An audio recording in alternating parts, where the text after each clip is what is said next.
Hello everyone, my name is Brian and welcome back to Barb's Vault. I have a very special video for you today. As you know, I am a big fan of the Bloodied Fixer build, but in Fallout, traditionally, my favorite weapons have always been energy weapons. So I finally decided to take the plunge and switch over to a Plasma Caster, which is hands down the most fun weapon I've ever used in this game. So in today's video, we're going to go over a few things. We're going to go over how to get the Plasma Caster plans, what type of attachments that ideally I would want to use, and what cards I'm going to use to make it the most effective for my playstyle. So keep that in mind. My main thing is I always want my intelligence to be as high as possible, want to have that big brain, because my build is always more geared towards like sort of end game leveling, so that way I can get through the scoreboard faster. So it's not necessarily going to be tweaked for power armor or for just more damage output. And as you'll see in this video, it already does just insane levels of damage to begin with. Anything beyond this would sincerely just be kind of overkill. So the main thing to remember about the Plasma Caster is that sometimes it can just kind of lob a plasma bolt at an enemy and kind of just really whiff it when you're in VATS. So sometimes you do have to aim down sights, but I find that when it does hit, it is so satisfying. Okay, so let's actually see what this bad boy can do. And so for that, we're going to go over to West Tech. We're going to kill just a few super mutants, you know, just enough to get an idea. Okay, so we're over here at West Tech. And we're just going to do a little bit of sneaking around because I always prefer to be doing that double damage. I mean, just look at that. Just with no real effort, just lobbing one, maybe two Plasma Caster bolts, and people die immediately. Just erased from the histories of this planet Earth. So the big thing to remember about the Plasma Caster is that it's not 100% accurate in VATS. So it can be a little bit lobby, so to speak. Like you'll be aiming somewhere in VATS and it'll kind of just go woof right over their head. But when it does hit, man, it hits like a tank. It is insane the amount of damage this thing does. And so the other fantastic thing about the Plasma Caster is that the ratio of ammunition you need to spend, I mean, look at that. The ratio of the ammo that you need to spend versus the ammo that you get from contextual pickups. I mean, look at this. The amount of plasma cartridges I've gotten is just absolute lunacy. I'm never going to have to replenish or to actually craft my own ammo because the ammo that I get back just from killing mobs is insane. And I've already gotten more than what I came here with. Let's go and experiment just a little bit more inside of West Tech itself. See if we can't get a good critical strike on this guy. Boom. Just two plasma bolts. Two plasma bolts. Okay, so we just lobbed two. And we got 20 plasma cartridges for our trouble. Just insane. This weapon is so much fun. I understand that it is like very, very endgamey. Like it would be not something that you could get like fresh out of the vaults. You need to go through all the way through the main storyline to get access to the vault that you can get this bad boy from. But I figured it would just be fun to show some of the new players kind of what we're working with here, so that way they have a build that they can kind of look forward to. As I said, like the Fixer is kind of like the de facto, you know, this is the top tier of all the bloody builds. But I gotta say, man, once I get a bloodied build for this Plasma Caster, I don't think I'm gonna come back. You know, it's all look at the draw with your rolls, and if I get a bloodied build, man, I am never gonna let go of this thing. But we get just a few more just for, you know, just to be a little bit more, have a little bit more flair. Boom, down. Run through here. See, you see what I mean by it? Sometimes it just lobs. See, it just won't even go near the brain. So that can be very frustrating, but it's not the end of the world. Obviously, a Fixer is going to mow through these people way faster, mostly because you're just lobbing so many actual bullets at them, as opposed to the one plasma bolt. But you know what? That's a trade-off I think I'm willing to take, because there's nothing more annoying than having to go off and craft more ammo. And with this, I just don't really ever see the need that I would have to. I mean, come on, man. You just delete super mutants from existence.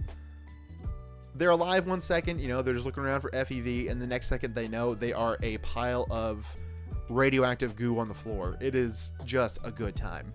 Okay, so with that being said, we're going to go ahead and take a look at how to actually get the plans for this bad boy. So once you get done with the main story missions, you're going to have access to this vault way up here, way up north, Vault 79. So we're going to go ahead and head over there right now. See you there. All right, heading into the little shed here. Gonna head right down to the Vault 79. So right when you come out of the elevator, you're gonna see all these Secret Service agents, and we're gonna be looking for our boy right over here, Regs. So you gotta trade gold bullion with him, and you go all the way down here to Plasma Caster. So it's not going to pop up for me because I've actually already bought the plant itself, but you can see here we can buy all of the attachments for it. So the other thing to remember about the Plasma Caster is it's not something that you can buy and then give to one of your friends. So it's something that is tied to you specifically. Same thing's going to go with the plants. So the other thing to keep in mind is that the default range from the standard barrel is pretty abysmal. So what I did was I got a aligned sniper barrel. So I believe that gives you 1100 more range. So it's basically a 100% necessity. So just keep that in mind. You will have to do a little bit of grinding to get some of the gold bullion to actually get this weapon.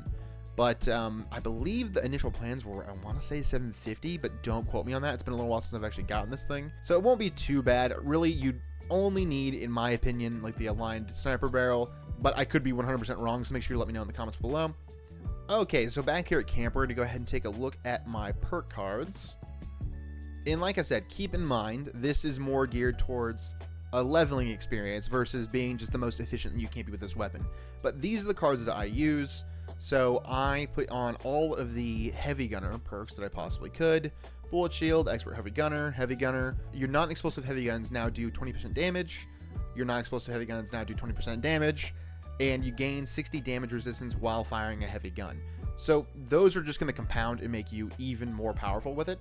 And then I always keep on concentrating fire because honestly, most of the perception stuff is more geared towards grenades and rifle builds. You could maybe put on something else like green thumb if you're going around actually trying to harvest some crops so you can do some crafting yourself. And then the big one for me is ironclad. So gain plus 50 resistance to damage and energy while not wearing power armor. So my big thing is I find power armor to kind of be tedious. You have to hop out of it to do a lot of things, and I just find it to kind of be cumbersome. So I wanted to make sure that I geared this build towards not needing power armor. And then I put on fireproof because, you know, I'm a really low health build, bloodied build. So I want to make sure that the fire attacks, they're doing less damage to me because they can kill me kind of in a heartbeat. And then just your kind of stock standard stuff for charisma. But tenderizer, make your target receive 7% more damage for 7 seconds after you attack. And then all of my intelligence. So the big things here are nerd rage because, you know, I'm below 20. I want to be below 20% health. So it makes me more damage resistant. Then the really big thing is batteries included.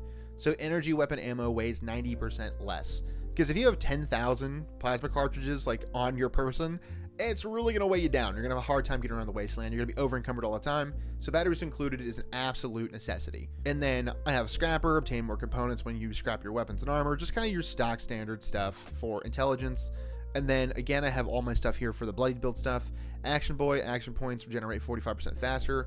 I always prefer to use VATS as opposed to aiming down sights.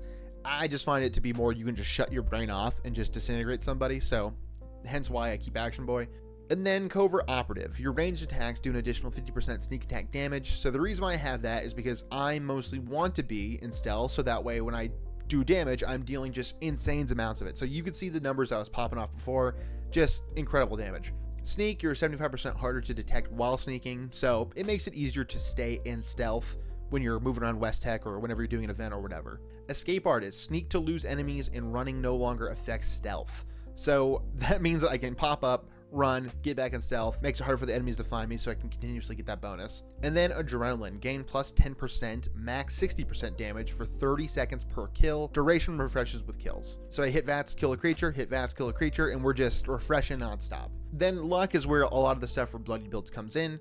We have Psychopath, any kill and VATS has a 5% chance to refill your critical meter.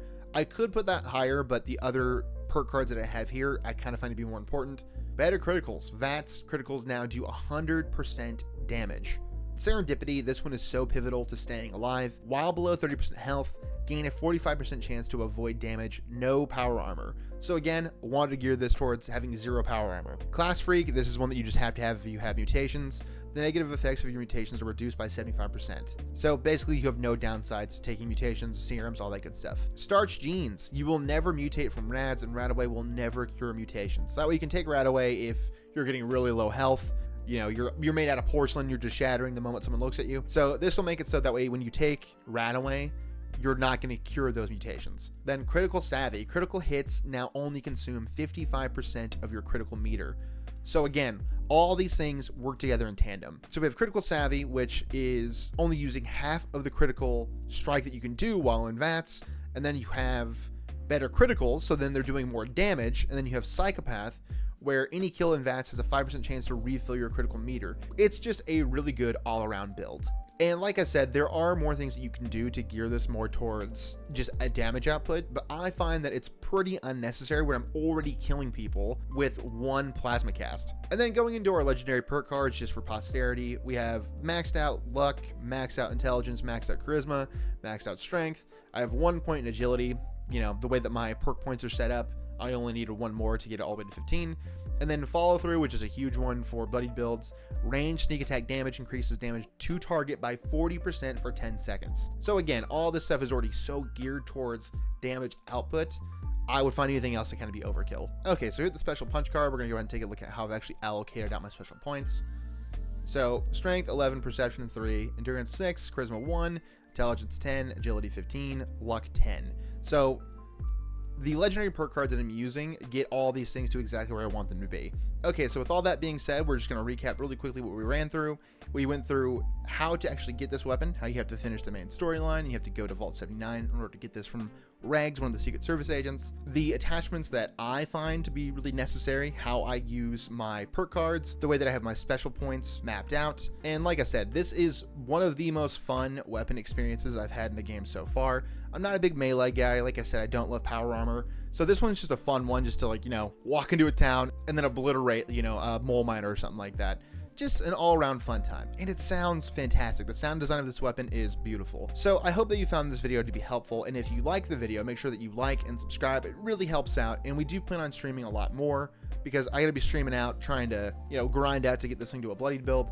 But until next time, I love you, I appreciate you, and see you out there in the wasteland.